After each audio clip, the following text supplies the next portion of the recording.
अब कुछ लोगों के नाम दहेज केस में शामिल नहीं किया जाएगा।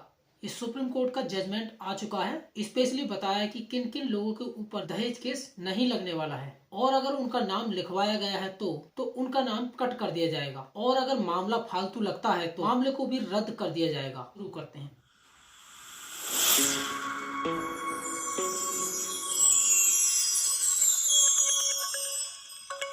तो नमस्कार साथियों, मैं एडवोकेट सोनू सिंह। स्वागत है हमारे चैनल धाराओं के ज्ञान में। साथियों, एक सुप्रीम कोर्ट का एक और जजमेंट आया है 4 दिसंबर 2024 को। और साथियों, जजमेंट ये है वो कि अगर किसी रिश्तेदार पर, किसी मित्र पर, किसी जो गर्लफ्रेंड होती है और जो अलग मित्र दोस्त होते हैं, उनके ऊपर अगर दहेज केस लग जाता है तो उनके लिए बहुत बड़ा रिलीफ देने वाला है जजमेंट। स्पेशली सुप्रीम कोर्ट ने बता दिया है कि किन लोगों के ऊपर दहेज केस नहीं चलने वाला है। तो सीधी सी सिंपल सी एक चीज बता देता हूँ कि अगर कोई व्यक्ति जो गैर रिश्तेदार है, उसका नाम दहेज केस में शामिल नहीं किया जाएगा। ये गाइडलाइंस सुप्रीम कोर्ट की है, और स्पेशली बता भी दिया है कि हम रिश्तेदार किसको कहेंगे। अगर कोई इंसान अपने वर्ल्ड रिलेशन से संबंधित नहीं है, जैसे अपने दोस्त हो गए, कोई महिला मित्र हो गई, या कोई और अदर है जिसका अपने से, अपना वर्ड रिलेशन से कोई लेने देने नहीं है, वो अपना रिश्तेदार नहीं है, और उसका नाम दहेज केस में लगवाया जाता है, तो फिर उसके ऊपर दहेज केस नहीं चलेगा। यहाँ पे स्पेशली बता दिया है। देखो, सुप्रीम कोर्ट ने पहले के निर्णय और रिश्तेदारों के शब्द कोश का अर्थ विचार करने के बाद इस प्रकार, यानी कि सुप्रीम कोर्ट ने जो पहले भी कोई ऐसे निर्णय दिया होगा, उनको भी मद्देनजर रखते हुए और अब उसको अपडेट करते हुए क्या उसकी थ्योरी बनाई है। रिश्तेदार की किसी भी कल्पना से कोई प्रेमिका, यहाँ तक कि एक उप पत्नी भी प्रेमिका, यानी कि महिला मित्र, गर्लफ्रेंड हम जिसको बोल देते हैं, उप पत्नी यानी कि जो सेकंड स्टेपनी होती है, सेकंड वाइफ, जो इंसान ऐसा भी होता है, एक पत्नी के होते हुए दूसरी शादी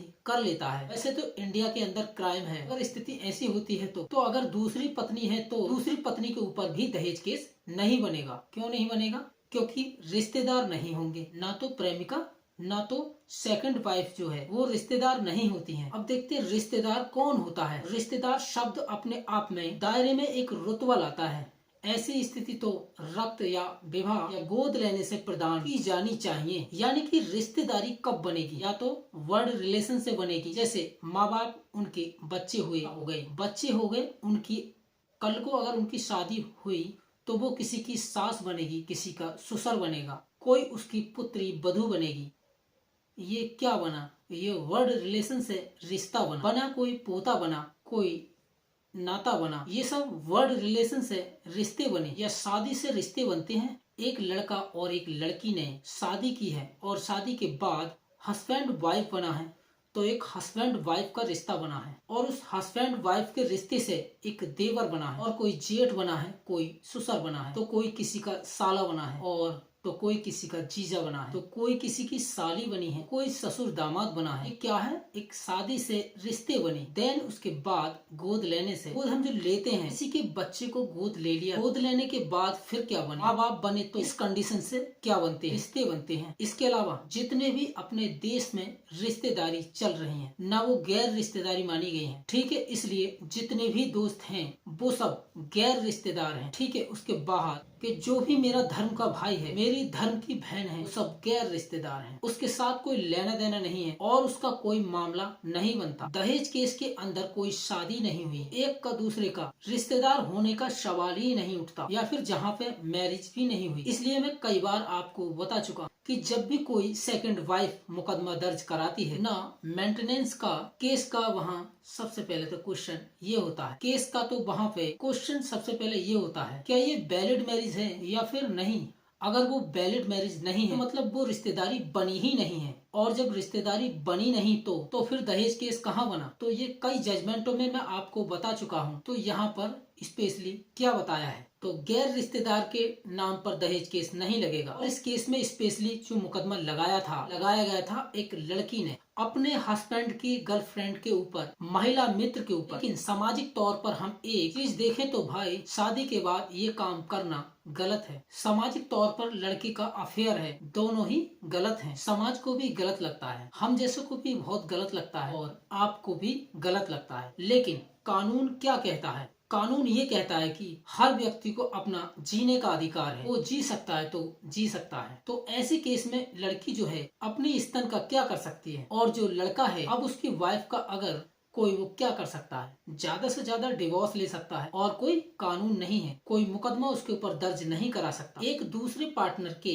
तीसरे पार्टनर के खाली डिवोर्स करवा सकते हैं कि अगर लड़की को लग रहा है कि मेरे हस्बैंड का अफेयर है तो अपने हस्बैंड से खाली डिवोर्स ले सकती है, मेंटेनेंस ले सकती है कि मेरी वाइफ हो, खाली सिर्फ डिवोर्स ले सकता है, उनके पार्टनर के ऊपर कोई मुकदमा नहीं चला सकते। इसलिए काफी सारे लोग यही पूछते हैं, सर हम लिविंग में रह रहे हैं तो लिविंग में रहने से अच्छा तो फिर शादी ही कर ले। लिविंग और शादी में क्या फर्क होता है? तो लिविंग और शादी में सबसे बड़ा फर्क यही आता है, लिविंग में कोई रिश्तेदारी नहीं बनती। दो लड़का लड़की अगर लिविंग में रह रहे हैं, एक दूसरे के हस्बैंड वाइफ नहीं है, तो सिर्फ लिविंग में रह रहे हैं और पार्टनर है, रिश्तेदारी नहीं बनी। और जब तक रिश्तेदारी नहीं बनती है तब तक 4, 5, 6, 7 मुकदमे बनाए गए हैं। जैसे दहेज का मुकदमा हो गया, ये रिश्तेदारों पर लगता है। मेंटेनेंस केस है, रिश्तेदारों से ले सकते हैं। घरेलू हिंसा है जो रिश्तेदारों से मैटर बनते हैं, ये जो मुकदमे नहीं बनते हैं, ठीक है। तो यह ऐसा बताया गया है। इसके बाद देखो, इस प्रकार यह देखा जा सकता है न्यायालय ने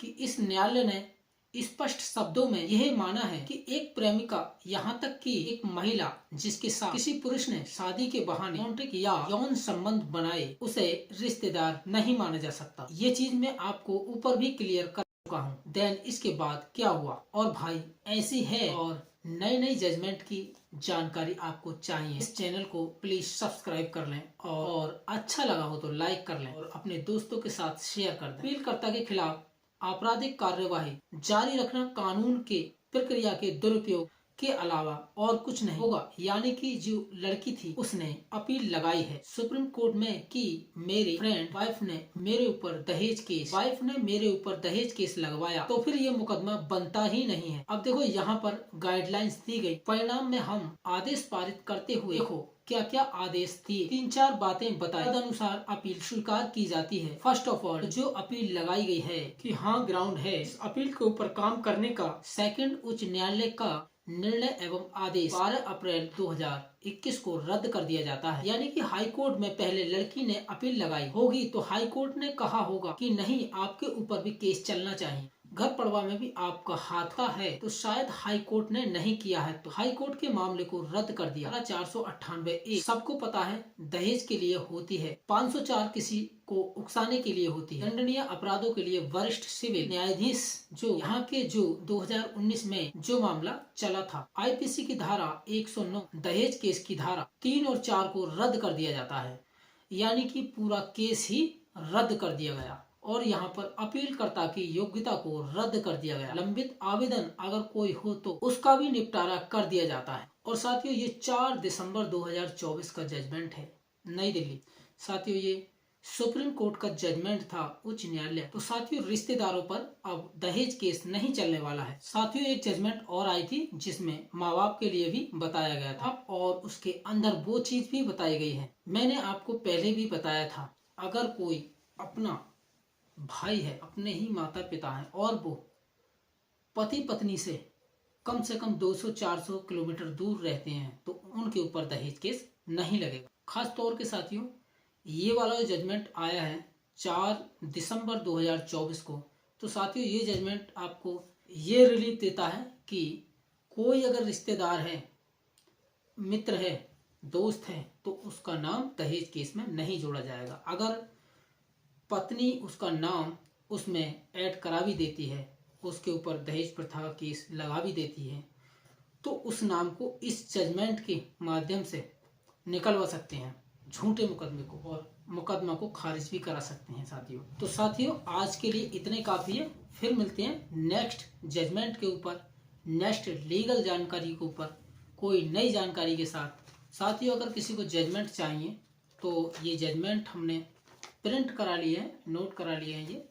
तो ये जजमेंट जो मैंने अभी बताया था, ये 4 दिसंबर 2024 को सुप्रीम कोर्ट का जजमेंट आया था।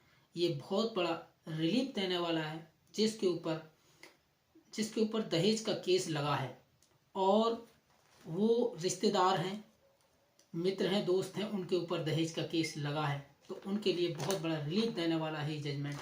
तो साथियों फिर मिलते हैं। कोई सुझाव देना हो तो कमेंट बॉक्स में दे सकते हैं साथियों। तो साथियों तब तक के लिए जय हिंद।